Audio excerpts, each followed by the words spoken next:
ఆ పార్టీలో రాజకీయంగా ఇంతవరకు ఆయనకు తిరిగే లేదు. సామాన్య కార్యకర్త నుండి 4.5 దశాబ్దాలుగా ఆ పార్టీకి అందిస్తున్న సేవలకు సరైన గుర్తింపే లభించింది. ఆయన నేరుగా చట్టసభలకు ఎన్నిక కాకపోయినా ఆయన నిబద్ధత 2 సార్లు చట్టసభల్లో అడుగు పెట్టేలా చేసింది. జాతీయ స్థాయిలో పట్టున్న ఆ నాయకుడు కావడంతో మున్ముందు కూడా ఆయనకు ఇంకా మెరుగైన అవకాశాలు లభించే అవకాశాలు కనిపిస్తున్నాయి. ఇంతకు ఎవరైనా అనుకుంటున్నారా? ఆ సీనియర్ నేత ఎవరో ఈవేళ తెరచాటు రాజకీయంలో చూద్దాం.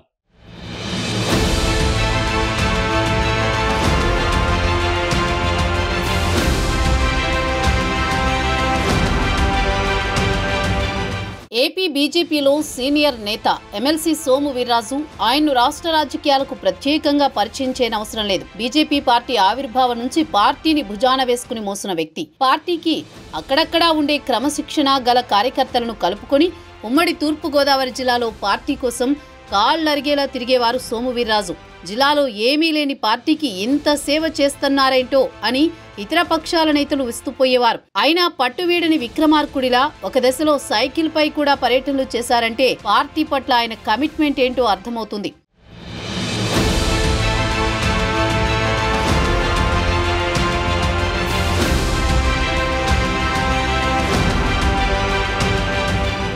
ఉమ్మడి రాష్ట్రంలో ఉమ్మడి తూర్పుగోదావరి జిల్లాలో బీజేపీకి ఎలాంటి బలం లేనప్పుడు కూడా వెనుతిరిగి చూడకుండా ఆయన పార్టీ బలోపేతానికి తన వంతు కృషి చేస్తూ వచ్చారు.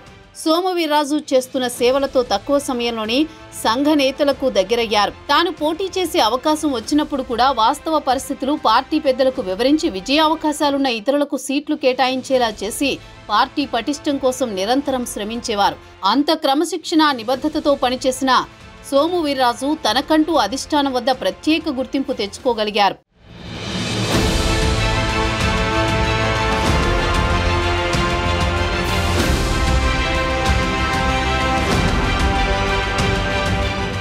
సోము వీర్రాజుతో చర్చించకుండా రాష్ట్ర బీజేపీలో ఏమీ జరగదనే స్థాయికి ఆయన ఎదిగారు అంటే అతిశయోక్తి కాదు. అలాంటి వీర్రాజు బీజేపీ రాష్ట్ర అధ్యక్షుడిగా బీజేపీ జాతీయ అధిష్టానం నియమించింది. ఆ పదవిలో 3 ఏళ్లు పార్టీ పటిష్టం కోసం పనిచేశారు. అంతకుముందు కూటమిలో ఎమ్మెల్సీగా పనిచేసి తిరిగి ఇప్పుడు కూటమి ప్రభుత్వంలో ఎమ్మెల్సీగా ఎమ్మెల్యే కోటాలో ఎన్నికయ్యారు. అలా రెండోసారి వీర్రాజు చట్టసభలో అడుగుపెట్టారు. కాపు సామాజిక వర్గానికి చెందిన సోము వీర్రాజు రాజమండ్రి నివాసి. రాజమండ్రి కేంద్రంగానే ఆయన రాష్ట్ర రాజకీయాలు నడిపేవారు. జిల్లా అంతా ఇక్కడి నుంచే తిరిగేవారు. తన వెంట బలమైన నాయకులు లేకపోయినా నిరాశ చెందేవారు కాదు. తనను నమ్మి వెంట తిరిగే కార్యకర్తలకి ఎప్పుడూ ప్రాధాన్యమిస్తుంటారు.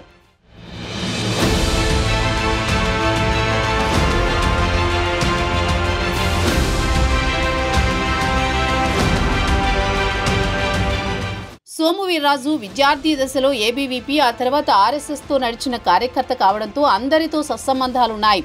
బీజేపీ అగ్రనేతలతో పేరుతో పిలిపించుకునే స్థాయికి వీర్రాజు గుర్తింపు సంపాదించుకున్నారు. ఆ పార్టీలో ఇది చిన్న విషయం కాదు. 1957 అక్టోబర్ 17న జన్మించిన సోము వీర్రాజు 1980లో అంటే 23 ఏళ్లకే తూర్పుగోదావరి జిల్లా బీజేవైఎం జిల్లా ప్రధాన కార్యదర్శిగా పనిచేశారు.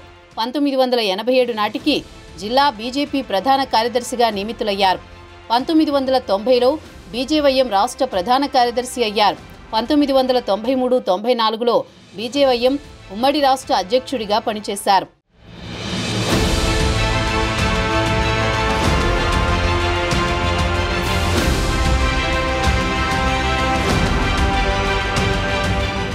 రెండు 2003లో బీజేపీ ఏపీ కార్యవర్గ సభ్యుడిగా, 2004లో రాష్ట్ర ఉపాధ్యక్షుడిగా పనిచేశారు.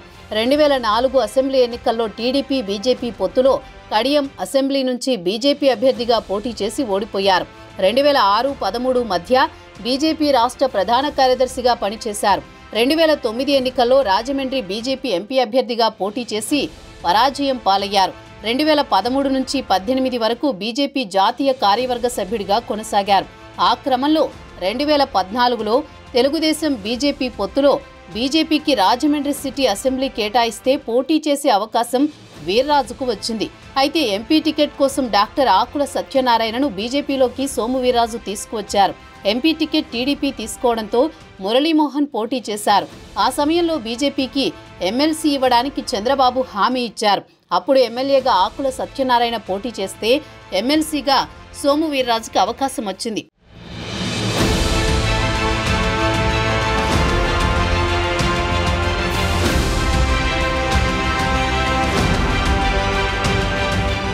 1998 వరకు బీజేపీకి రాష్ట్రంలో ఎలాంటి బలం లేదు. అయితే 1998 పార్లమెంట్ ఎన్నికల్లో బీజేపీ కాకినాడ, రాజమండ్రి పార్లమెంటు స్థానాలను కైవసం చేసుకుంది. ఆ ఫలితాలతో అందరూ ఆశ్చర్యపోయిన పరిస్థితి ఏర్పడింది. అప్పట్లో టీడీపీతో పొత్తుతో బీజేపీ ఏపీలో 2, తెలంగాణలో 2 పార్లమెంటు స్థానాలు గెలుచుకుంది. తూర్పు గోదావరి జిల్లాలో 2 పార్లమెంటు స్థానాలు గెలిచేలా సోము వీర్రాజు వ్యూహమే పనిచేసిందని పార్టీలో చెప్పుకుంటూ ఉంటారు. కాకినాడలో సినీ నటుడు కృష్ణంరాజు, రాజమండ్రిలో గిరిజాల స్వామినాయుడు అప్పట్లో బీజేపీ ఎంపీలుగా గెలిచారు. దాంతో గోదావరి జిల్లాలో బీజేపీ ఒక్కసారిగా వికసించినట్లు అయింది. అప్పటి నుంచి బీజేపీ కేంద్ర కమిటీలో ఒక పట్టున్న, నిబద్ధత కలిగిన నేతగా సోము వీర్రాజు మరింత గుర్తింపు తెచ్చుకున్నారు.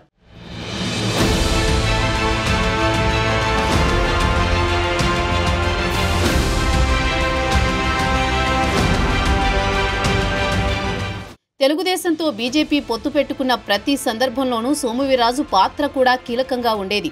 2014లో తెలుగుదేశం బీజేపీ పొత్తు నేపథ్యంలో జనసేన అధ్యక్షులు పవన్ కళ్యాణ్ అప్పటికే పార్టీని ప్రకటించి ఎన్నికల సన్నాహాల్లో ఉన్నారు.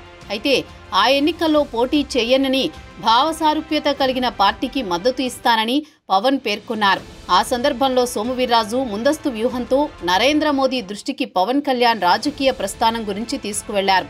నరేంద్ర మోదీ దూతగా అప్పట్లో సోము వీర్రాజు తొలుత పవన్ కళ్యాణ్ను కలిసి అంతర్గత చర్చలు జరిపారు. ఈ ఎన్నికల్లో పోటీ చేయనని పవన్ ప్రకటించడం వల్ల తమకు మద్దతు ఇవ్వాలని మోదీ కోరుతున్న విషయాన్ని సోము పవన్కు వివరించారు. అలా మోదీ సభకు పవన్ హాజరవ్వడం, ఆ తర్వాతనే చంద్రబాబు పవన్ ఇంటికి వెళ్లడం, మద్దతు కోరడం, పవన్ అప్పట్లో తెలుగుదేశం బీజేపీ కూటమికి మద్దతుగా ఎన్నికల ప్రచారం చేయడం, అప్పట్లో కూటమి కట్టడంలో సోము పాత్ర కూడా కీలకమైంది. అలా అనేక సందర్భాల్లో పార్టీ పటిష్టం, బలం పెంచుకోవడం కోసం సోము వీర్రాజు చేసిన కృషిని కేంద్ర కమిటీ ఎప్పటికప్పుడు పరిశీలన చేస్తూ ఆయనకు తగిన ప్రాధాన్యత ఇస్తూనే వస్తోంది.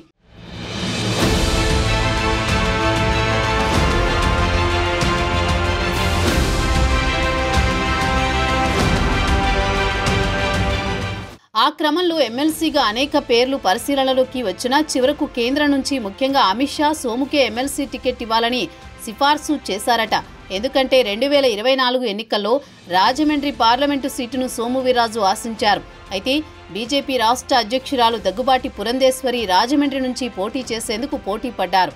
ఇక ఆమెకు ఎక్కడి నుంచి పోటీ చేసేందుకు అవకాశం లేకపోవడంతో తప్పని పరిస్థితులలో సోము వీర్రాజు సీటు త్యాగం చేశారు. అమిత్ షా రాజమండ్రి రూరల్ నుంచి పోటీ చేయాలని వర్కింగ్ కమిటీలో సోముకు సూచించారు. అయితే కూటమిలో ఆ సీటు బీజేపీకి రావడం కష్టమని TDP sitting MLA Gorantla Buchaiah Chowdary, సిటీలో సిట్టింగ్ ఎమ్మెల్యే భవానీ ఉన్నారని చెప్పి తాను పూర్తిగా విరమించుకుంటానని బదులిచ్చారట. అలా 2024లో అసెంబ్లీ ఎంపీలలో సీటు మిస్ కావడంతో ఇప్పుడు సోము వీర్రాజును మళ్లీ ఎమ్మెల్సీ వరించింది. ఎమ్మెల్సీగా నామినేషన్ వేశాక బీజేపీ రాష్ట్ర అధ్యక్షురాలు పురంధేశ్వరితో కలిసి సోము వీర్రాజు ముఖ్యమంత్రి చంద్రబాబు నాయుడును కలిశారు. ఆ సందర్భంలో సోము వీర్రాజును ఉద్దేశించి చంద్రబాబు అందరూ వింటుండగానే మొన్న అసెంబ్లీలో పోటీ చేస్తుంటే మంత్రి అయి ఉండేవారని వ్యాఖ్యానించారు. ఆ వ్యాఖ్యలకు అక్కడ ఉన్న నాయకులు ఒక్కసారిగా అవాక్కయ్యారు. దీనిని బట్టే అర్థమవుతుంది సోము వీర్రాజుకి ఉన్న ప్రాధాన్యత ఏంటో.